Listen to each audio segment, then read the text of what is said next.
The Unexpected Captain, a short work of fiction inspired by the Twilight Imperium universe. The room was loud. Utensils clinked, and the din of voices made a steady hum. Killian looked up from his holoreader. The tables around his were all full. Normally, here in the officers' mess, he could sit down after a long shift and read in quiet. Since leaving Earth, however, the Genesis was a crowded place. 4 companies of special operatives, Spec Ops as they called themselves, had come aboard before leaving the system. They'd picked up another 3 companies on their way past Centauri. With all the new troops on board, the place was packed. It didn't help his mood. Killian turned back to his holoreader. The news had been bad recently. Hakan Guild to centralize galactic trade, declared the headline. Killian read on, frowning. The Hakan Trade Guild had been forcing their competition out of business for years, using price manipulation and strategic stockpiling. It had acquired a virtual monopoly. The Quiron, leader of the Hakan, was now using their economic position to grab power in the Galactic Council. His imperial ambitions were both obvious and troubling. The Quiron's lion-like face stared up at Killian from his holoreader. Thanks to recent developments, that smug, furry coward would likely be crowned Galactic Emperor before the end of the month. He wouldn't even have to fight to do it. All Hakan forces had been ordered back to their tri-planet home system to ensure that his trade consolidation scheme went smoothly. It was a depressingly good plan. At this point, the Quiron certainly had the means to become Galactic Emperor. Greedy, weak-willed factions had enriched the Hakan by continuing to do business with them. The current situation was all their fault. Earth had been cut out of galactic trade for years. When was the last time one of the Guild's massive, city-sized trading ships had deigned to visit? It must have been over 20 years ago now. He vaguely recalled his father's reaction to the great ship's arrival. He'd sounded so pleased. Trade with the Hakan was supposed to bring prosperity. But then the Quiron had started funding Earth's enemies. Then had come the embargo and rationing. His childhood felt like it belonged to an older part of history now. So much had changed. For centuries, since the fall of the last galactic empire, Earth had minded its own business. Contact with aliens had been infrequent and inconsequential. His grandfather had gone his entire life without leaving the planet or meeting someone of another species. Many people longed to return to that simpler time. Now, ancient technologies had been rediscovered. Ubiquitous faster-than-light travel had effectively shrunk the galaxy, and factions everywhere were expanding their spheres of influence. Conflict had become common. Interstellar trade, once reserved for novelties, was a major component of modern planetary economies. With events racing ahead, humans had no choice but to involve themselves in galactic politics. If they didn't, some alien warlord with no fondness for humanity would seize power. The Galactic Council, a meeting place for representatives from hundreds of factions, had reconvened around the time he entered Academy. 6 powerful factions, Earth's Federation among them, had dominated the Council from its inception. And while each faction held sway over its own region of the galaxy, none had been able to consolidate control and overpower the others. Since his graduation, however, it had become increasingly clear that the galaxy's temporary balance of power wouldn't last. One group or another would win out and set up a new imperial regime. The way things were going, it looked like that would be the Hakan. That fact sat like a lead weight inside Killian. Rule by the Hakan would mean the end of life as humans knew it. Their alien minds cared nothing for democracy, honor, or individual rights. For them, everything could be broken down to its monetary value. Ships, planets, people. To the Hakan, they were worth exactly what they would fetch on the market, and no more. He took a deep breath and looked out the window. Too late, he remembered how disappointing that would be. Usually, his favorite table in the corner had an excellent view of the stars. They'd gotten brighter and more numerous as Genesis had moved closer to the galactic core. Today, however, they were obscured by clouds of asteroids. What were they doing in this desolate system? Killian didn't like the place. It was far removed from the Federation's offensive lines, and that made him feel impotent. The gears of history were inexorably grinding down on humanity, but he couldn't do a thing about it. This wasn't what he'd joined the service to do. This wasn't why he'd worked so hard and graduated at the top of his class. Where had things gone wrong? When he'd been given a commission aboard the Genesis, he'd been thrilled. He had assumed the service's flagship would be at the center of events. He could make a name for himself and save his species at the same time. Certainly a powerful ship like Genesis would be key to the High Minister's plans for securing humanity's place in the galaxy. At least, that's what he had thought. After being released from space dock and low Earth orbit, they had spent months idling in the Sol system. They'd patrolled out to Neptune and back a half-dozen times. It had been uneventful and largely disappointing. The only professional progress he'd made in that time had been meeting his mentor, Captain Camilla Barnes, and he now had mixed feelings about that. Barnes was something of a legend in the service. She'd led the fleet that reclaimed humanity's ancient holdings on Centauri and Graal. She had later won a decisive victory in a border dispute with their neighbor, the Winnu. The planet of Lodor had been a loyal part of Earth's Federation ever since. Killian was grateful for her meetings with him. Who wouldn't be? That kind of connection was good for an officer's career. She knew practically everyone of importance in the service, and not a few in the government more broadly. But despite appreciating her attention, he had never gotten over how unusual she was. The captain was completely unlike his expectations of her. He'd assumed she would be larger than life, a steely-eyed, serious commander. Instead, he'd met a breezy eccentric. Since coming aboard, she had gotten involved in one pet engineering project after another. She spent far more time in the ship's fabrication shop than she did on the bridge. Even worse was the company she kept. A motley assortment of aliens had taken up residence on Genesis when she took command. They were an odd bunch that she'd picked up on her travels. Some were rebels or outcasts. Some came from families that had been living in isolation since the time of the last emperor. Others were wanderers from the far ends of the galaxy. Barnes had a story about each of them. They were stories that she loved to tell. He'd heard the one about the disaffected Arretze Latani at least 3 times. Previously part of a hive mind, it had inexplicably developed an independent streak.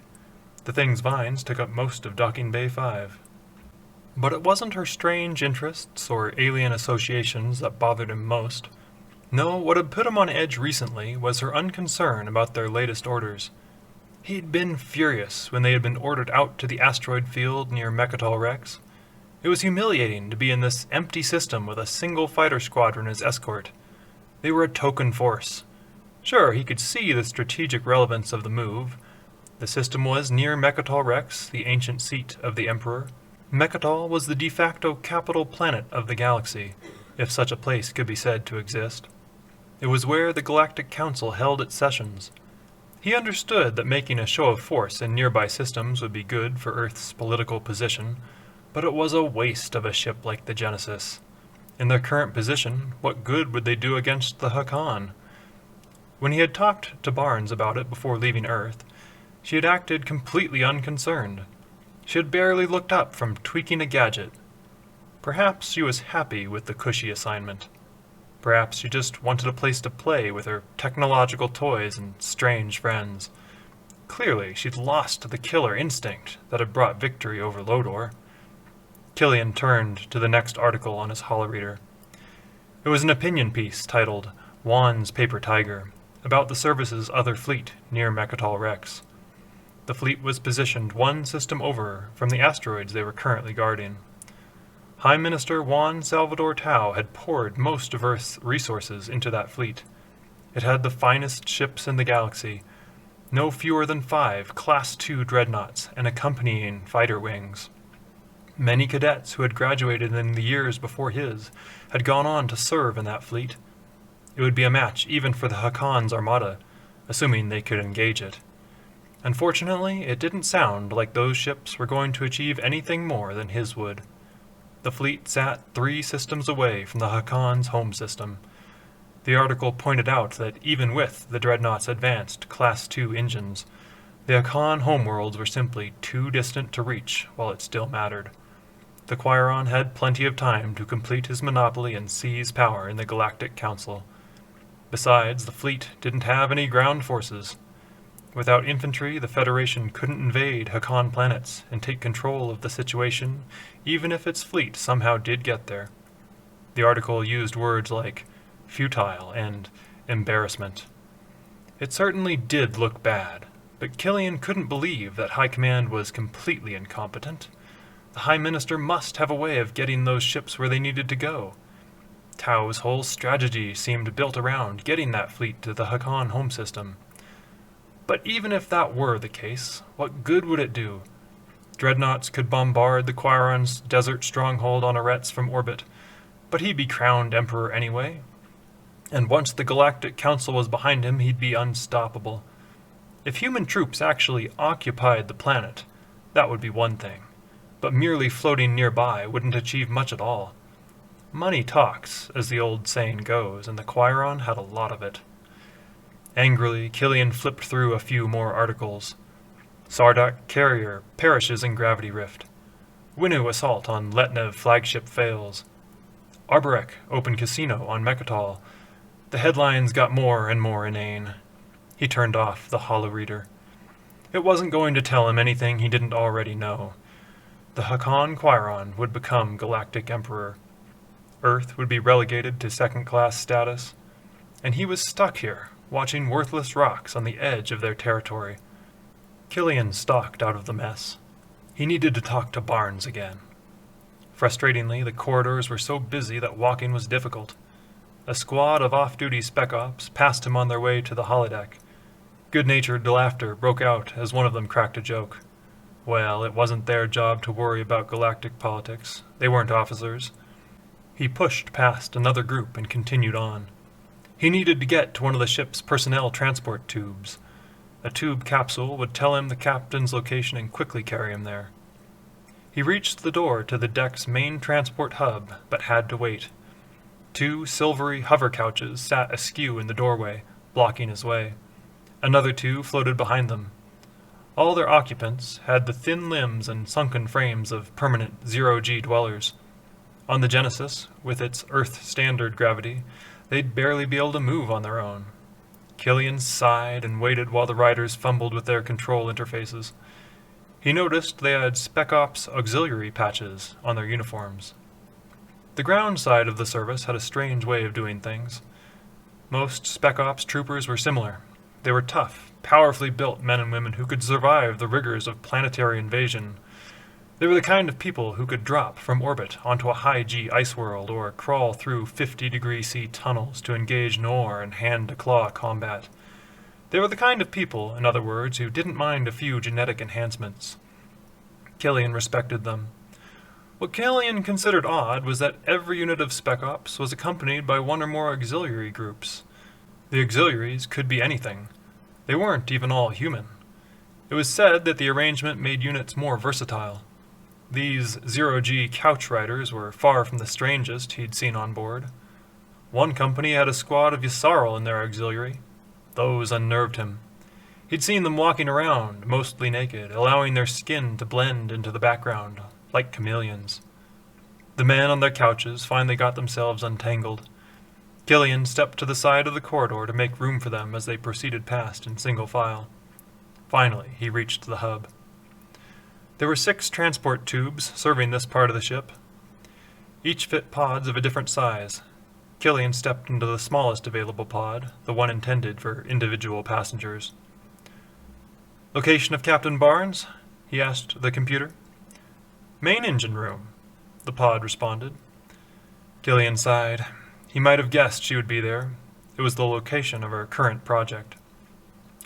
"Take me there," Killian commanded. "Right away, sir," the pod responded, accelerating towards the engine room at the aft of the ship. Moments later, the door swished open. Killian stepped out into the large open room. A deep hum from the ship's engine core filled the space. He immediately saw Captain Barnes at the far end of the room, her white blonde hair making her immediately identifiable. She was inspecting a display on one of the control panels. A few technicians and an alien mechano creature stood around her. As he approached, the group started to break up, the technicians carrying away some electrical test equipment. "Captain Barnes, do you have a minute to talk, ma'am?" Killian asked. Barnes turned around. "Well, I always have time for my ace tactical officer," she said with a smile. "Have you heard the news, ma'am? The Quiron is consolidating galactic trade. There's nothing our negotiators can do at this point. If something doesn't change, the Galactic Council's next session will be a coronation." "Old Quiron Mouser," Barnes shook her head. "Yes, the Quiron is certainly a problem. But here, have you met Sruzaban yet?" Barnes gestured to her alien companion. Biologically speaking, the creature was mostly a floating head. Fins and tentacles stuck out from the head at odd angles. It floated in a round tank atop mechanical legs. The tank's water glowed faintly green, giving its face an eerie appearance. "I don't think I've had that pleasure," Killian replied. "The blessings of Zarjuran be upon you," said a voice from speakers attached to the creature's mechanical legs. It raised 3 tentacles above its head and wrapped them around each other. Killian momentarily considered how he might replicate the gesture, but quickly abandoned that line of thought. Thank you very much," he managed instead. Academy etiquette training frequently failed him around the captain's guests. "Sruzaban is from an old Hylar colony on Grawl," Barnes said animatedly. "They've got 3 beautiful islands off the southern continent. His family has been there for thousands of years. They practice nonviolence, meditation, and advanced spacecraft propulsion technologies." How nice," Killian said, nodding politely. "Yes, they've been responsible for much of our recent progress on lightwave deflector technology," Barnes went on. "Sruzaban in particular is a real genius." Fins fanned to cover the thing's face. Was it being humble? "Particle physics comes naturally to me. You are too kind, Camilla," said the voice from the speakers. "Oh, no, I'm not," Barnes said, patting one of the mechanical legs. "You deserve some praise now and again, if for nothing else than for convincing me to start a kelp garden in my quarters." "I merely interpret the will of Zarjuran," said the speaker voice. Inside its tank, the creature made an intricate waving gesture with its tentacles while flapping its fins. "Now, if you will excuse me, I wish to visit my bathing pool for evening meditation." "Of course," said Barnes. "You've earned it." Barnes gave a small bow, which the creature returned by bobbing its head. Then it rotated on its mechanical legs and moved away towards the transportation pods. "You should see what he's done for our engines," Barnes exclaimed. She turned to look down at the panel behind her. "We'd just finished gathering performance data on the new regenerative core loopback system when you came down. It worked perfectly. Look at our energy reserves." Killian wasn't an engineer, but he knew enough about the propulsion system on Genesis to do his job as tactical officer.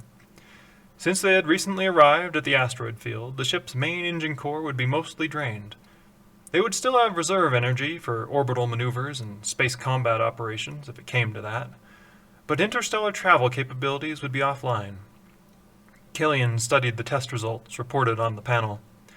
It showed the expected energy levels in the ship's main engine core, but there was something unusual about the report. Next to the standard readings, displayed in yellow, were some blue values in parentheses. Each blue number was considerably higher than the yellow number next to it. "All that energy is stored in the new loopback system," Barnes explained. "If the system were connected back into the main engine core, all of that would become available. It wouldn't give us a full recharge, but it would be enough for a jump into any nearby system. We were pretty sure it would work before we left the Sol system, but this test confirmed it." The possibilities started rushing through Killian's mind. "Well, incredible! With this, we could reach Mechatol. We could threaten the Arborek. We could attack the Winnu." "Oh, no, we couldn't attack," Barnes cut in. "Sruzaban was insistent that the technology not be used for offensive action. It's part of his nonviolent creed." Killian looked at her, incredulous. "But that doesn't make any sense. We're not a defense force. Why even install this technology in a military ship? If it's ever used operationally, it will contribute to our mission, at least indirectly." Ah, you're not thinking about this from his point of view, Barnes explained. He doesn't mind if it indirectly contributes to our military success. The Federation is far from perfect, but we both agree it's what the galaxy needs right now. He truly does want to help, but it has to be done right. For example, Sruzaban and his fellows on Grawl agreed to contribute to light wave deflector research, because stealth technology would allow the Federation to avoid fighting its way through occupied systems. In a way, he's both incredibly rigid and highly flexible. Killian suppressed a sigh. He'd gotten caught up in the promise of this new system, but it was a pointless science project in the end. It was time to get back to the reason he had come to see Barnes in the first place. If we could return to the Hakan situation, ma'am, I'm concerned about our main fleet. It can't reach the Hakan home system, and it isn't carrying any ground forces.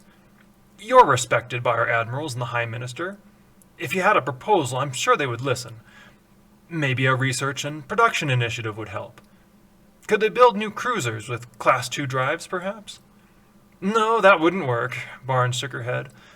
I've looked into miniaturizing a Class 2 for use on cruisers, and the technology is certainly promising, but it wouldn't help us. Our existing cruisers are too few and our production centers too far away, even if a research initiative were in the cards. No, it would have to be something else. Tell me, tactical officer, how would you use those dreadnoughts if you were in charge? Killian thought for a moment and then replied, Well, the only way to move them at this point would be engine core replacements. Academy courses had covered core replacement extensively. It was a standard strategy in modern warfare. The process was incredibly difficult, not to mention expensive, but it was within the capabilities of a determined major faction like Earth.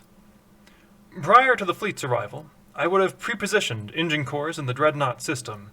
They would be disguised as space junk, or maybe hidden on a minor planetoid. The ships could jettison their spent engine cores, install the new ones, and make a new interstellar jump. Of course, setting up an operation like that would have to be covert. Indeed, it would be on a need-to-know basis, Barnes interjected. But would core replacements be sufficient? Killian shook his head and answered, No, in this case, a standard jump wouldn't be adequate to reach the Hakan home system. It's just too far. I'd have to hope that engine core additives were available. Engine core additives were something of an open secret among the galaxy's militaries. Everyone knew about them, but the specifics were highly classified. Killian was privy to a few of the details, including a name. Fluorescing, linearized, anti-neutral chitoids. Most documents he'd seen used the acronym FLANK. Military intelligence was convinced that flank particles were the source of mysterious speed occasionally exhibited by their enemies' ships. He was aware of several instances where the particles had been used. One in particular he had studied extensively. There was simply no other explanation for how an Arborec carrier had traveled so far to reach Mechatol Rex so quickly. Well, let's hope they're available, Barnes said. She gave him a knowing smile. Flank particles are an incredibly rare substance. We'd have had to be quite lucky to find some in the interstellar space outside the Lodor system, for example. Killian raised an eyebrow, looking at the captain questioningly. She just smiled and turned back to looking at the test results on the panel. But this is all academic, isn't it, ma'am? Killian asked. Whether the Dreadnought fleet can reach the Hakan home system isn't really the point. Without ground forces, there's nothing they can do to stop the Quiron from becoming Emperor. Well, that's true, Barnes said, nodding. Killian's heart sank. The Quiron's victory and the end of a free and independent Earth seemed inevitable. So it's hopeless, he said with a grimace. I just wish there was something we could do. Actually, Barnes began, but she was cut off by a loud alarm. It blared the tone to indicate approaching enemy ships. Bridge to the captain, a voice came over the intercom. Sensors detect 4 enemy ships entering the system. We're scanning them now. Are they Winnu ships? Barnes asked. Yes, ma'am, came the reply. They've got 2 dreadnoughts, a destroyer, and a carrier. All Winnu. The carrier is deploying fighters now. It's a full fighter escort. Killian's throat tightened as he felt adrenaline rush into his system. It was a deadly force. His academy training, drilled into him by his instructors, quickly provided their odds of winning. They were vanishingly small. Killian would be needed at his station. He started to move towards the transport tubes, but Captain Barnes motioned for him to stay.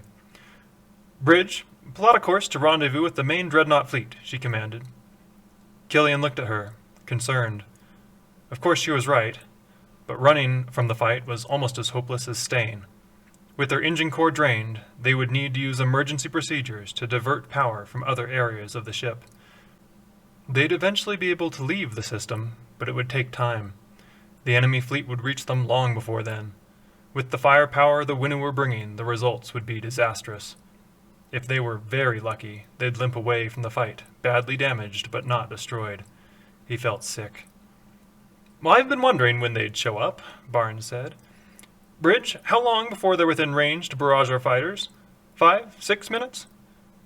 "Closer to 5, Captain," the report came back quickly. "They're coming in hot." "Well, no time to waste then. Get them on visual, and put me through to a voice session with Stateroom Delta 7. There was a small pause. "Right away, ma'am," the operator said, his voice only slightly betraying his confusion.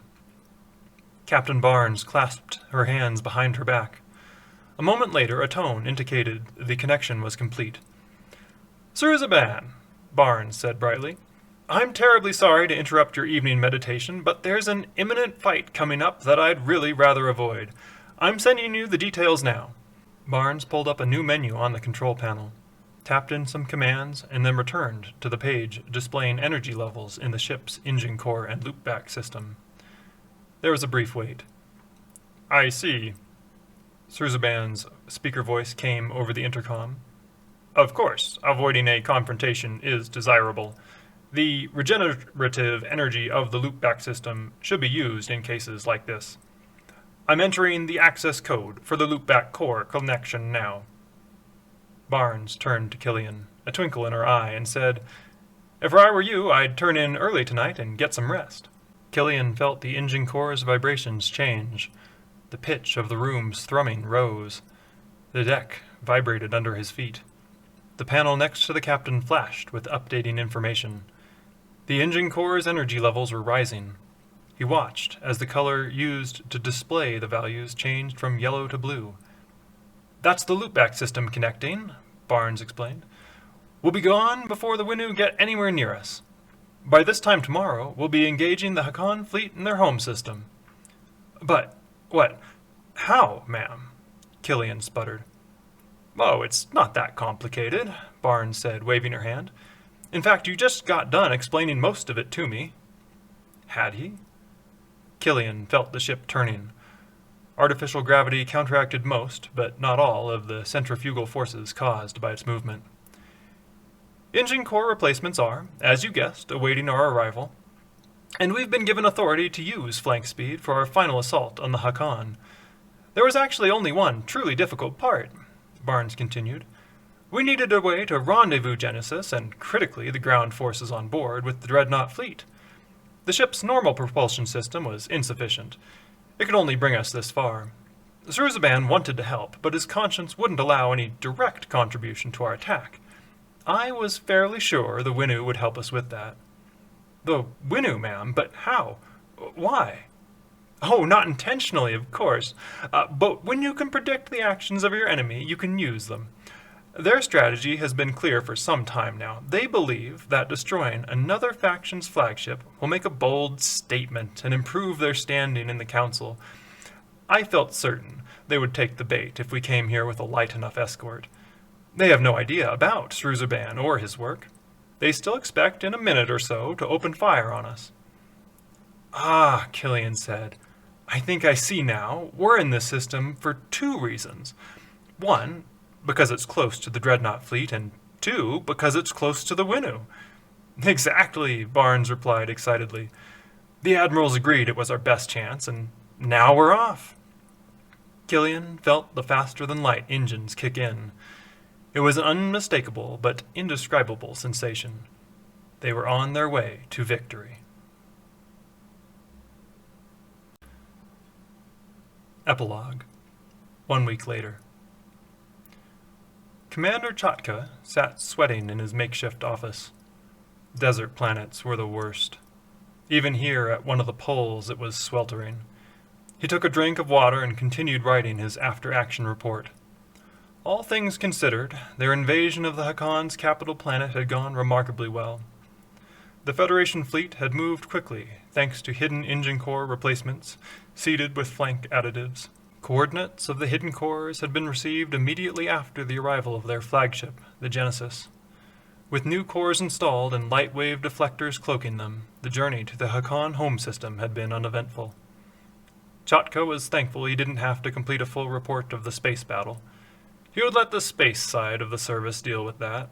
In his report, it was sufficient to note that the fleet's victory had been achieved without losing any ground forces. The Genesis had deployed its guns at range, allowing fighter squadrons and dreadnoughts to draw enemy fire. During the space battle, he had deployed Spec Ops auxiliary groups towards Arretze, using stealth shuttles. There had been some discussion, early on, about invading one of the more poorly defended Hakon planets, but the strategic value of Arretze made it the logical target in his mind. Besides, Spec Ops were more than capable of dealing with the planet's defenses. Yssarl Auxiliary had landed near the Hakon's main planetary defense system. Under normal conditions, its anti-air guns and planetary shield generator would have offered significant protection to the planet's defenders. The Hakon hadn't been allowed normal conditions. The Yssarl's natural stealth allowed them to slip in and disable the facility with a few carefully placed electromag pulses. Meanwhile, zero-G experts had infiltrated the Hakon's orbiting space dock. Normally, facilities like that would be destroyed rather than handed over to invaders. In this case, his infiltrators managed to disable the self-destruct charges and capture the dock with only minor structural damage. There were, of course, still the Hakon's defending infantry on Arretze to deal with. His main force had seen to that. The fighting hadn't dragged on as some ground force engagements did. With the shield generator disabled, he had called on their dreadnoughts to bombard the planet from orbit. Key defensive units had been removed before the first invading drop pods even landed. Earth's superior Spec Ops forces, capable of winning a much more difficult fight, had quickly defeated the last defenders. Chotka stretched and wiped his forehead. He just needed a few more points for the executive summary. This was the part that filtered up into politicians' council speeches, so he gave himself some creative license. After years of dealing with them, he knew the right buzz phrases. Unveil flagship, he wrote above a paragraph about the space battle. It had been Earth's first victory involving the Genesis. Fuel the war machine, he labeled a section describing the space dock they had acquired.